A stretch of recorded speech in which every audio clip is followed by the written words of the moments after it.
જય મેલડીમાં બધા મિત્રોને સ્વાગત છે તમારું આપણી સંજુ મેલડી ઓફિશિયલ યુટ્યુબ ચેનલમાં। આપ બધા મિત્રો હેમ ખેમ સર્વકુશળ મંગળ હશો તેવી મેલડી માતાજીને પ્રાર્થના કરું છું।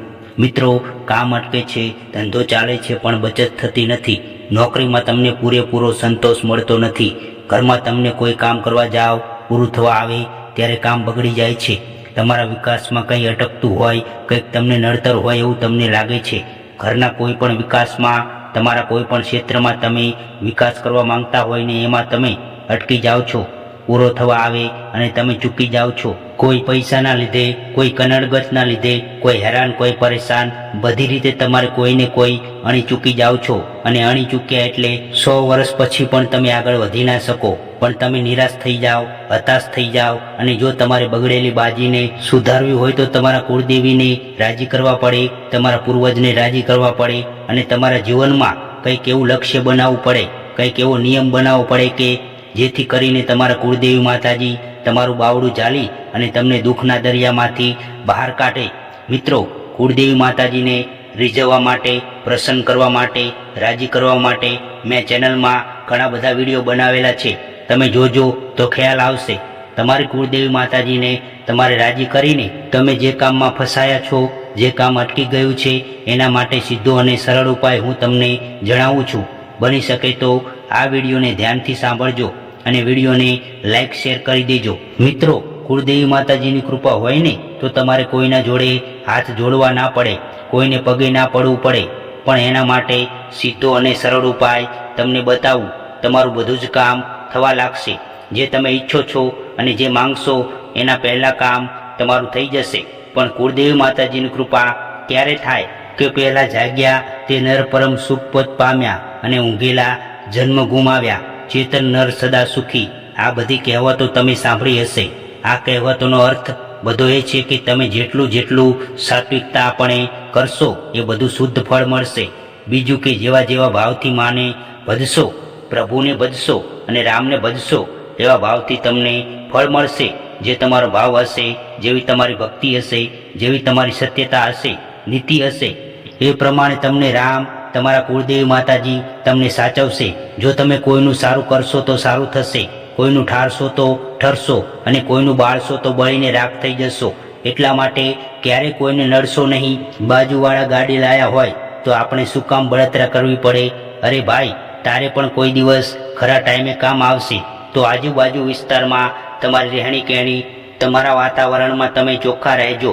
પહેલો ઉપયોગી પાડોશી થાય, ભલે સગા વહાલા હોય તો પણ આજુબાજુના વાતાવરણ શુદ્ધ રાખજો। પહેલો તો તમે આ ઘરનું વાતાવરણ શુદ્ધ રાખજો। કોઈ પણ પ્રકારનું વ્યસન ના હોવું જોઈએ, ખરાબ વસ્તુઓ ઘરમાં ના આવી જોઈએ, ઘરમાં ચોખ્ખાઈ હોવી જોઈએ, મંદિર શુદ્ધ હોવું જોઈએ, દરરોજ મંદિર સાફ કરવાનું, નાહી ધોઈ કુળદેવી માતાજીને દીવા અગરબત્તી કરવાના। તમે ઘડી બે ઘડી, મિનિટ બે મિનિટ તમારા કુળદેવી માતાજીના ફોટા સામે, મૂર્તિ સામે, દીવા સામે જોજો, પણ તમે જોઈ નહીં શકો, કારણ કે એ શક્તિને ઓળખવા માટે, જ્યોતને ઓળખવા માટે દિવ્ય ચક્ષુ જોઈએ। નરી આંખે તમે જોવા જશો તો નહીં દેખાય। તમે દર્શન કરો એટલે આંખ બંધ કરીને તમારા અંદર જોવાનું છે, તમારા અંદર કેવો ભાવ છે એ ભાવથી કુળદેવી માતાજીને ભજવાની છે। ભોળા ભાવથી, સાચા ભાવથી કુળદેવી માતાજીને ભજવાની છે અને એ ભાવ કુળદેવી માતાજીને અર્પણ કરજો। સાથે સાથે તમારા પૂર્વજો હોય એમને યાદ કરજો। જ્યારે પૂજા પાઠ કરી રહ્યા હોય, તમારે સવારમાં વહેલા ઘરની બહાર નીકળવાનું હોય એ વખતે તમે મુઠ્ઠી બે મુઠ્ઠી ચકલાઓને ચણ નાખજો। બની શકે તો ગાયને, કૂતરાની રોટલી ખવડાવજો। તમારા આંગણે કોઈ ગરીબ ભિક્ષુક આવ્યું હોય તો એને યથાશક્તિ મદદ કરજો। જો તમે ધર્મના કાર્યથી ટુકડા રહેશો ને અને પાપથી વેગળા રહેશો ને તો જે ધારો એવું કાર્ય થઈ જશે। બની શકે એટલું તમારા ઘરે કોઈ મા, બહેન, દીકરી, કુંવાસીને રાજી રાખજો। કદાચ અઠવાડિયે, 15 દિવસે, મહિને તમારો પગાર થાય, આવકમાં વધારો થાય, યથાશક્તિ તમને એવું લાગે કે આજે પૂનમ છે કે રવિવાર છે, કોઈ વાર તહેવાર સારો છે તો કે ચલો મારે 5 કુંવાસી જમાડવી છે, માતાજીનું નામ લઈ, મારા પૂર્વજોનું નામ લઈ અને મારે 5 કુંવાસી પૂનમના દિવસે જમાડવી છે, તો નાની નાની 5 બાળાઓને તમારા ઘરે બોલાવી અને જમાડજો।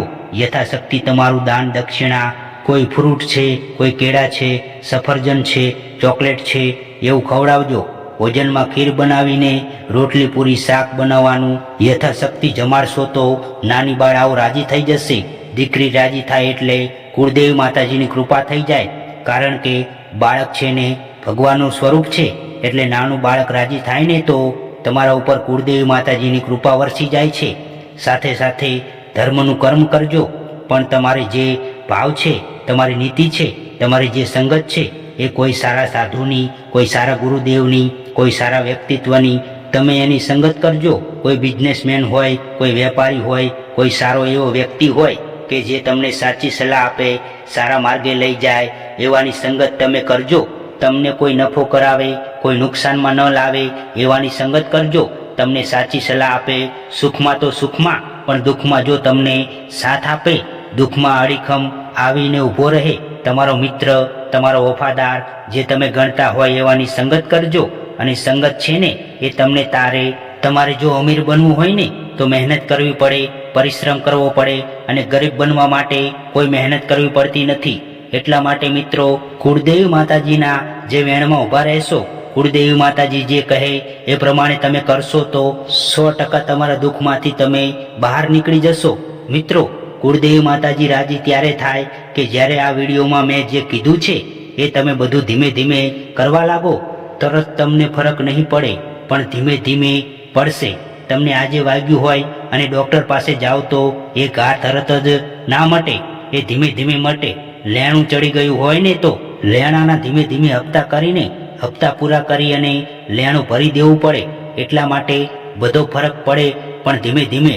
કુળદેવી માતાજીની કૃપા થાય છે જ્યારે તમે સુધરશો, જ્યારે તમે જાગશો, જ્યારે તમે સચોટ અને સાચા માર્ગે રહેશો અને મા બાપના કહેવામાં રહેશો, ધર્મથી ઢુકડા રહેશો અને પાપથી વેગળા રહેશો તો ધીમે ધીમે તમારી જે બગડેલી બાજી છે એ સુધરી જશે.